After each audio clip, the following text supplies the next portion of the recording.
Hello everyone, जय हिंद। आज हम लोग अयोध्या राम मंदिर से बनने वाले करंट अफेयर्स के वेरी इंपॉर्टेंट क्वेश्चन कवर करने वाले हैं। प्लीज़ आप वीडियो को लास्ट तक देखिएगा और आप लोग 100% सिलेबस से मैच करिएगा कि मैंने वही क्वेश्चन लिए हैं कि नहीं लिए हैं, क्योंकि देखिए जो राम मंदिर है वो किस शैली में बन रहा है ये 100% आपके आने वाले एग्जाम में आने वाला है। आप कई वीडियो देखे होंगे कि वेरी इंपॉर्टेंट क्वेश्चन है, वेरी इंपॉर्टेंट क्वेश्चन नहीं, लेकिन नहीं, आप लोग थोड़ी बहुत पढ़े लिखे हैं। आप यदि किसी भी एग्जाम की तैयारी कर रहे हैं तो पहले आप उसका सिलेबस उठा के देखिए, आप उसका ओल्ड ईयर क्वेश्चन पेपर उठा के देखिए और इसके बाद मेरे वीडियो देखिए। यदि एक भी क्वेश्चन की उम्मीद ना हो, यदि उससे मिलता जुलता ना हो तो आप वीडियो को देखिएगा ही नहीं। तो चलिए शुरू करते हैं। पहला क्वेश्चन है, अयोध्या राम मंदिर की प्राण प्रतिष्ठा कब होगी? तो इसका राइट आंसर है 22 जनवरी 2024 को होनी है ना। किसके द्वारा होनी है?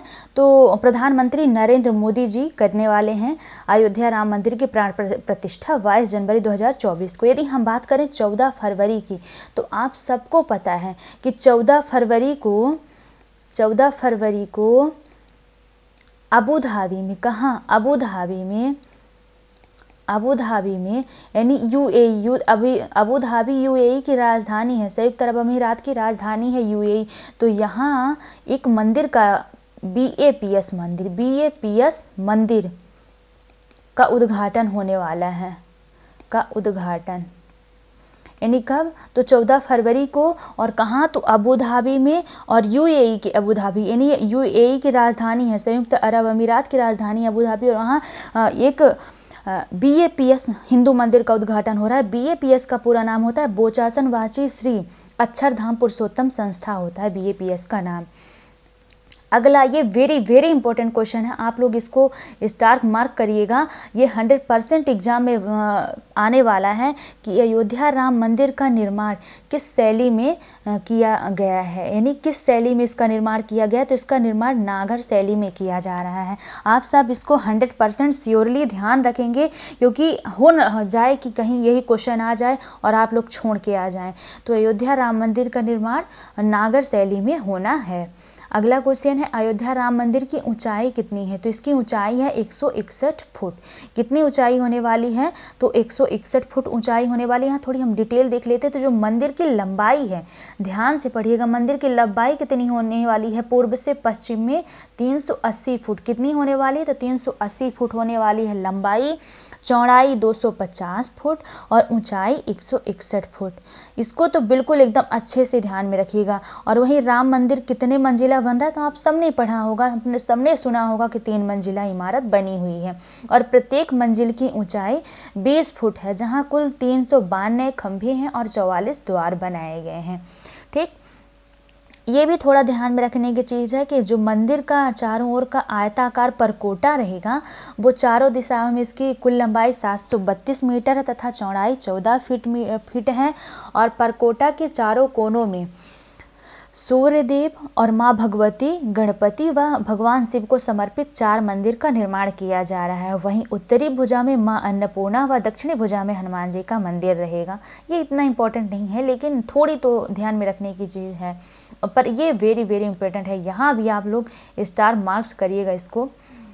अगला है, यहाँ भी थोड़ी एक डिटेल देख लेते हैं कि मंदिर के खंभों पे दीवारों, देवी देवताओं की दीवारें उकेरी रहेंगी। एक तो नॉर्मल चीज़ है कि आप लोग ध्यान में रखेंगे कि मंदिर के खंभों व दीवारों में देवी देवताओं की जो मूर्तियाँ हैं वो उकेरी रहेंगी।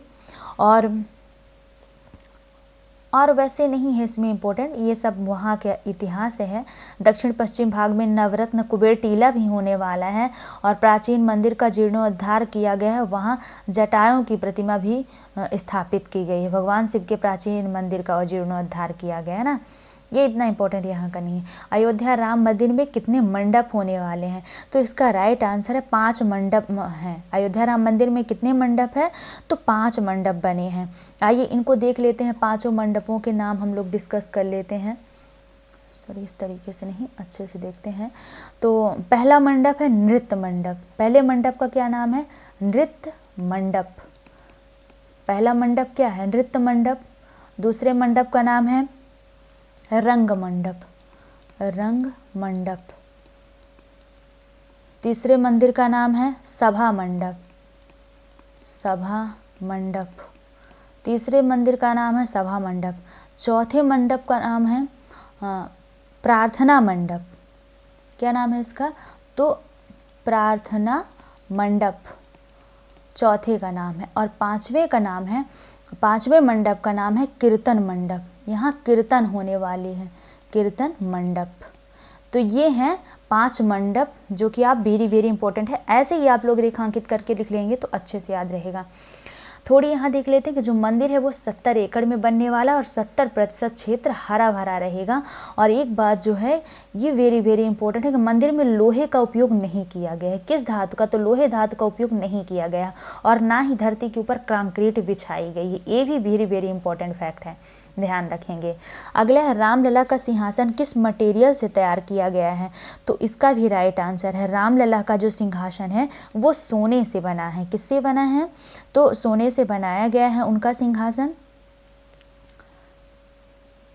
अगला क्वेश्चन है अयोध्या में बहने वाली सरयू नदी कहाँ से निकलती है? तो इसका राइट आंसर है मानसरोवर झील से। कहाँ से निकलती है? तो मानसरोवर झील से निकलती है। यदि हम ये वाले क्वेश्चन को थोड़ी देखें तो जो रामलला का सिंहासन है वो सोने से तो बनाया जाएगा। किस मटेरियल से? तो सोने से। पर प्योर सोने से ही नहीं है, वो ऐसा है कि संगमरमर से तैयार किया जाएगा और उसके बाद फिर सोना मढ़ा होगा उसमें, है ना। पहले संगमरमर से बनाएंगे, संगमरमर से, और उसके बाद ऊपर उसमें सोने का मढ़ दिया जाएगी परत, ऐसा बनाया जाएगा रामलला का सिंहासन। अगला क्वेश्चन है अयोध्या में बहने वाली सरयू नदी कहाँ से निकलती है? तो मैंने बताया मानसरोवर झील से निकलती हैं सरयू नदी। और सरयू नदी से देख लेते हैं। अच्छा, सरयू नदी कहाँ से निकलती है? तो मानसरोवर झील से निकलती है और इनका पुराना नाम है ब्रह्मसर, यानी इनका एक और नाम भी है ब्रह्मसर नदी नाम है सरयू नदी का। सरयू नदी का जिक्र किस वेद में मिलता है? तो इसका राइट आंसर है ऋग्वेद में सरयू नदी का जिक्र मिलता है। ये भी वेरी वेरी इंपॉर्टेंट है कि किस में मिलता है। सॉरी, क्या हो गया? अगला क्वेश्चन देखते हैं। रामायण काल में किस जनपद की प्रमुख नदी थी? तो सॉरी, यहाँ तो हमने ऑप्शन डिस्टर्ब कर दिया, गलत है, ऑप्शन मिसिंग है। रामायण काल में किस जनपद की प्रमुख नदी थी? नहीं, मिसिंग नहीं है, सही है। तो रामायण काल में किस जनपद की प्रमुख नदी थी? तो ये नदी थी कौशल की। किसकी थी? कौशल जनपद की। कौशल जनपद की प्रमुख नदी कौन थी? तो सरयू नदी। कौन सी नदी थी? सरयू नदी। सरयू नदी जो है तो रामायण काल में किस जनपद की प्रमुख नदी थी? सरयू नदी, ऐसा क्वेश्चन होना चाहिए, थोड़ा टाइपिंग मिस्टेक है। तो कौशल जनपद की सरयू नदी प्रमुख नदी थी, ऐसा। अगला क्वेश्चन है अयोध्या का पौराणिक या प्राचीन नाम क्या था? तो इसका राइट आंसर है साकेत नाम था इसका पुराना नाम। अगला क्वेश्चन देख लेते हैं। अगला श्री राम मंदिर का भूमि पूजन कब हुआ था? तो इसका राइट आंसर है 2020 में, यानी 5 अगस्त 2020 को किसके द्वारा हुआ था? तो पीएम मोदी जी के द्वारा ही हुआ था इसका भूमि पूजन। ये वेरी वेरी इंपॉर्टेंट है, आप लोग याद रखेंगे। अगला क्वेश्चन है श्री राम मंदिर का निर्माण किसके द्वारा किया जा रहा है? तो इसका राइट आंसर है श्री राम जन्मभूमि तीर्थ क्षेत्र के द्वारा किया जा रहा है इसका निर्माण।